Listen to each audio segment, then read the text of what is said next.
Hey everybody, it's Andy, and welcome again to my office in Los Altos, California. I'm an attorney licensed to practice law in California as well as New York. In this video, I'm going to go over 5 questions that I would be prepared to answer if I was getting a divorce.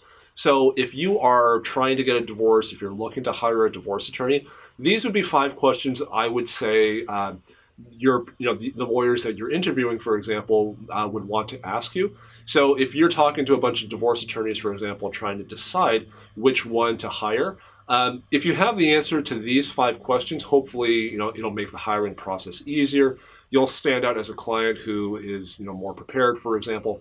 So hopefully that's going to be helpful for you. So anyway, all of that said, then let's go ahead and get started. Number one is if you're trying to do a divorce in California, you're talking to divorce attorneys. One thing that you should be prepared to, disclose is what your date of marriage is. So when I say date of marriage, I don't mean like when you had your wedding reception with your friends and your family, the wedding cake, etc. I don't mean the church service either, if you had a church service. What I basically mean is the date upon which the legal paperwork was signed. So the marriage license, marriage certificate, if you went to the justice of the peace, if you went to the courthouse to get married, whatever.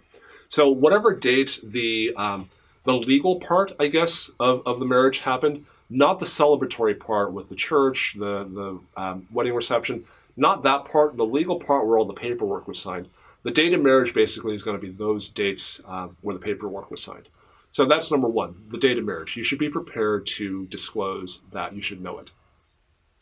Number 2 is going to be the date of separation. So the date of marriage is important because that's the date upon which community property rights in California begin. The date of separation is important because that's the date upon which community property rights in California end. So the date of separation, you can look it up. The definition is in California Family Code section 70, which I'll try to write down over here somehow. But I'm going to go ahead and link section 70 down below as well. The basic idea is going to be, the date of separation is the date upon which one of the parties determined that the relationship was over. There is unfortunately no hard and fast criteria. There's no definite criteria to say, yes, this is definitely the date of separation, or no, this isn't. Well, I'm not sure if this is a Silicon Valley specific thing, but in the San Jose, San Francisco sort of Bay Area, data separation, rather, is what I was trying to say. Data separation oftentimes is fought over because, as I said earlier, data separation is when the community property rights end. So let's say, for instance, that the scenario or the facts are such that if the data separation was August 1st, let's say, the wife, I'll just use the wife in my scenario, the wife gets a lot more community property than if the date of separation was March 1st, for instance. So based on the date of separation, one spouse might get more or less community property. So if the spouse is going to get more by arguing that the date of separation is later, they're probably going to try and do that. So, yeah. Anyway, so that's number 2, date of separation. Number 3 is whether or not you have any minor children with the other spouse. So some of you might be wondering, okay, well, yeah, that's obvious. Yes, I do have minor kids with them, or no, I don't. The reason why this is important is because if you have minor children with the other party, minor children being age 18 or less, if you have minor children with the other party, that means that your divorce case has to go over parentage, possibly. It has to go over child support, child custody, visitation. I guess, well, this is my kind of rule of thumb. If a case has minor children in it, if everything else is equal, that case will be a lot more difficult, a lot more complicated possibly, than a case where there are no minor children. Again, everything else being equal. So minor children in a case basically add more complexity to a case.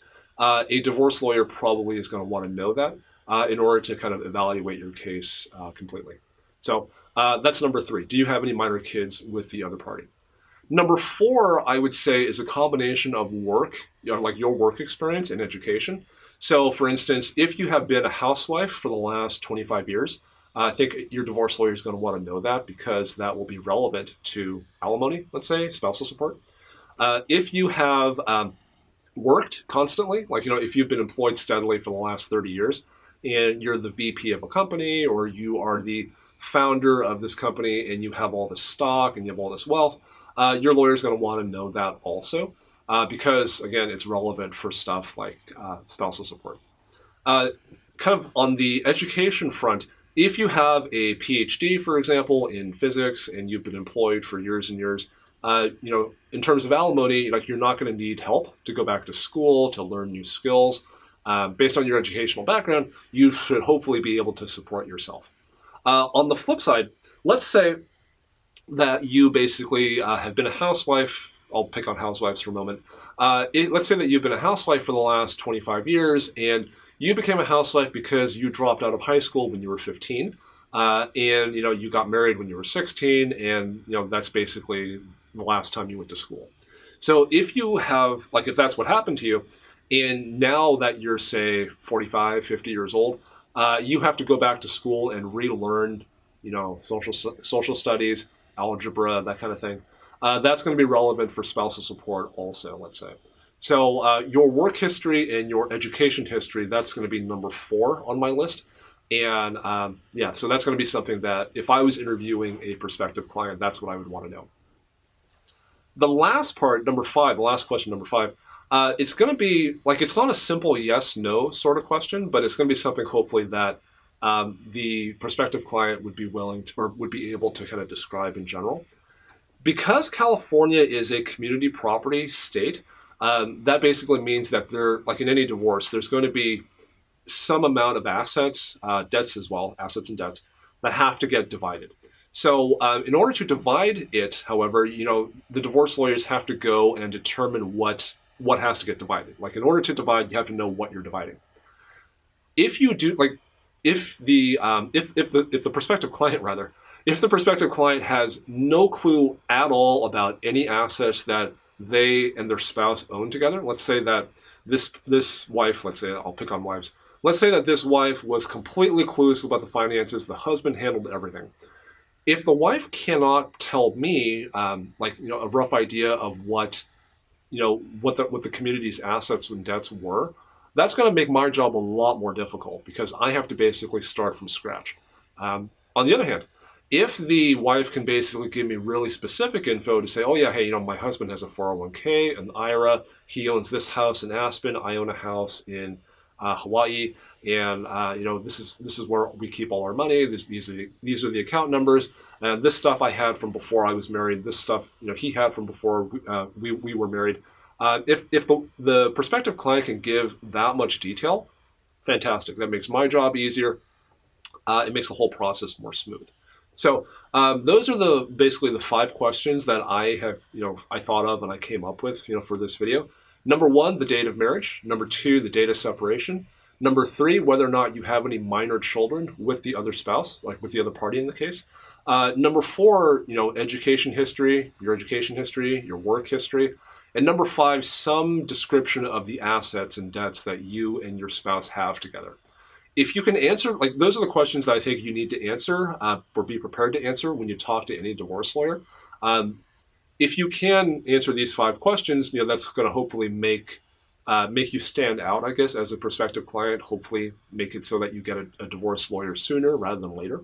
And so if these are just my 5 questions. If you're a divorce lawyer yourself, if you're a divorce lawyer yourself, is what I meant to say. If you're a divorce lawyer yourself and you have a different set of 5 questions, go ahead and leave me those in a comment down below. If you are, if you've been through a divorce yourself and you have other questions that, you would have included on my list, I guess, if you were to make it, go ahead and leave me those down below also. So anyway, these 5 questions, like I said, are the ones that I came up with for prospective clients in a divorce. Because these 5 questions, I think the answers will come up in the divorce case in one way, shape, or form. And if you're going to go through the divorce process, it's beneficial to kind of think of the answers right now, so that you're prepared when you actually need to disclose those. So hopefully that made sense. Again, these are just my 5 questions. Go ahead and leave me a comment down below if you have other questions that you would have included on this list, or if you have questions that, or sorry, if any of the questions rather that I have on here you would not have included, et cetera, go ahead and leave me a comment down below and tell me what you think. So again, hopefully that helps. Go ahead and comment, share, like, subscribe, et cetera. And I will talk to you guys next time. Thanks.